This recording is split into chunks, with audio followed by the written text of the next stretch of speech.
Trolley to Yesterday by John Bellairs, Chapter 6.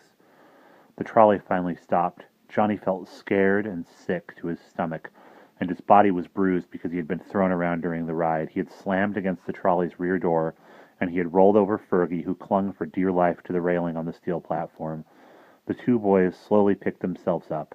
They felt a clammy, clinging chill, and they looked out at a drifting white mist that hung about the car. Where were they? In outer space somewhere? Or... The rear door of the trolley opened, and the professor peered out.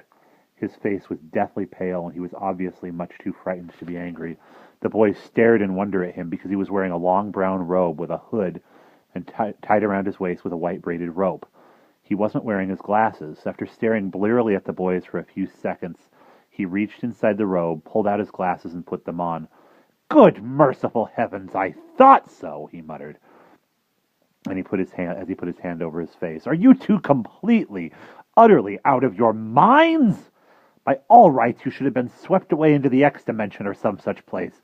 But I can see that God takes care of idiots, and here you are." He took his hand away from his face and glowered at the boys. "Why on earth did you come? Don't you know that it was a very dangerous thing to do?" Johnny stared stubbornly back at the professor. "We didn't care," he said firmly. "Fergie and I thought you might run off and do something crazy, and, well, we just didn't want you to get hurt, did we, Fergie?" Fergie shook his head. Like Johnny, he was not at all ashamed of what he had done, but he was scared. The professor was genuinely touched. His eyes filled with tears, but then he pulled himself together, harumphed, and tried to look disgusted. "Gentlemen," he said in a strained voice, I don't quite know what to say. It was good of you to be concerned about me, but, well, you know what a reasonable, restrained person I am. I would never do anything that would endanger my life." "Sure you wouldn't," thought Fergie, but he said nothing. Johnny began to glance nervously at the eerie, swirling mist. "Where are we?" he said in an awestruck voice. "Where?" said the professor with a faint smile. "Well, out here you are between times, in the void, and if you step off this platform and into the mist, you won't be seen again, I promise you. But the trolley is hovering next to Leander's Tower, and once again we are ready to enter the long-lost world of 1453. By the way, in case you were wondering why I had my glasses off, I was trying to see if I could get along without them. They didn't have eyeglasses in the 15th century, of course. I could use contact lenses, but I'm deathly afraid that I'll fall asleep with them on and suffer eye damage. I'm just running on, as usual. Come inside, and we can go out the side door as we did the other time. We won't stay long, just a couple of minutes."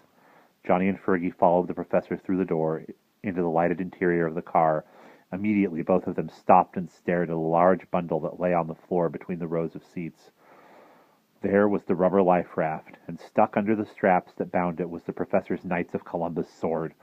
On top of the heap lay an old, scuffed black leather valise. The professor's face got red. I bet you're wondering what all this paraphernalia is for, aren't you?" he asked nervously. Fergie grinned. "No, Prof. As a matter of fact, we weren't wondering. We saw you buy that raft downtown, and we figured you were getting ready to make your move soon. We were going to try and stop you. That's why we jumped on the trolley. You can't fool us. We can read you like a book." The professor coughed and glanced around hurriedly. "Well," he said brusquely, "what on earth did you expect me to do, eh? I've been thinking about Constantinople night and day since I found out about this ridiculous time trolley, and I just couldn't give up.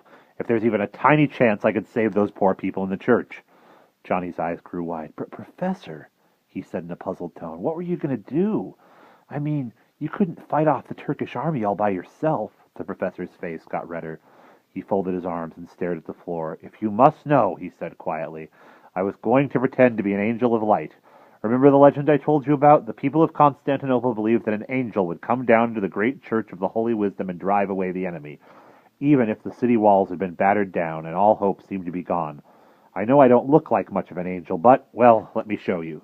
The professor bent down and undid the straps of the black valise. He reached in and pulled out an odd-looking pistol. It had a stubby, tube-shaped barrel with a wide mouth.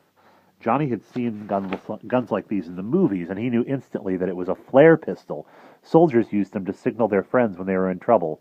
They fired the flares into the air, and the flares burst with a white or colored light, like 4th of July skyrockets. "I have a box of white flares in the valise," said the professor, as he turned the gun over in his hands. "Normally, they're set to explode at a great height, but I have shortened the fuses on these so they will explode inside the dome of the church where the people will be hiding. I got the height of the dome from an architecture book that I have in my library. There's a flash of light, and some people will get their hair singed, but it ought to frighten the dickens out of the Turks. That is what I plan to do. The big problem will be getting into the city and getting back in one piece. He paused and looked hopefully at the two boys. Do you think it would work? He asked. Johnny's eyes filled with tears. He knew that the professor was trying to do something fine and noble, but he felt that the plan was utterly, totally crazy. Professor, he pleaded, grabbing the old man's arms, please don't do this. The raft will sink or something awful that you don't expect will happen, and you'll get killed. Fergie clenched his fist and glared at the professor, who glared right back at him. Fergie was ready to wrestle the old man to the floor if he had to, and for a moment it looked as if there would be a fight. Then the professor laughed and tossed the flare pistol back into the Bellairs. With a hopeless sigh, he sat down on the raft and folded his arms. I hate to admit it, he said sadly, but you boys are probably right. My plan is one that depends on everything going absolutely right, and any plan like that is a bad one. I'd probably wind up being captured and impaled by the Turks. Impaled, said Johnny. What's that? The professor winced. Oh, just a charming punishment that the Turks used in the old days. They drove a sharpened stake through your body and let you die in the hot sun. Johnny was silent. Fergie hummed a bit and wound his watch, and the professor twiddled the tassels on the cord around his waist. After a long pause, he adjusted his glasses and coughed nervously. Then he stood up and rubbed his hands impatiently. Well, he said, glancing from one boy to the other, as long as we're here, we ought to go out and have a look at Constantinople from the windows of Leander's Tower. I promise you on my solemn word of honor that I will not do anything but look. Johnny hesitated, but when he glanced at Fergie, he saw that he was raring to go. Silently, the two boys lined up behind the professor at the side door of the trolley. He pulled the emergency cord, and the doors hissed open. Then he reached into the folds of his robe and pulled out a small leather bag that hung from his neck by a piece of rawhide. Reaching inside, the professor plucked out the brass pipe tamper, and he used it to part the invisible veil that hung outside the trolley doors. Quickly, the three stepped through. Night lay over Leander's Tower. A streak of moonlight hovered on the rough stone floor of the room where the three travelers stood, and beyond the narrow windows they could see dark rippling water. The professor strode to one of the tall openings and stuck his head out. There was no glass in the window, so he was able to lean far out and look around. For a moment he was silent, but then, quite suddenly, he let out a loud exclamation. As the boys watched in astonishment, he turned on his heel and marched back to the veiled doorway that held the trolley. Using the tamper, he plunged through and disappeared. A few minutes later, he came charging back out with his valise and sword. Throwing the sheathed sword down on the floor beside him, he unstrapped the top of the valise and took out a large, old-fashioned set of binoculars.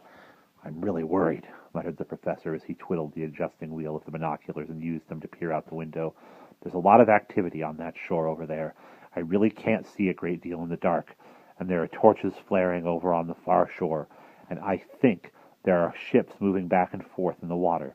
Lots of ships that should not be. If we are here on March 30th.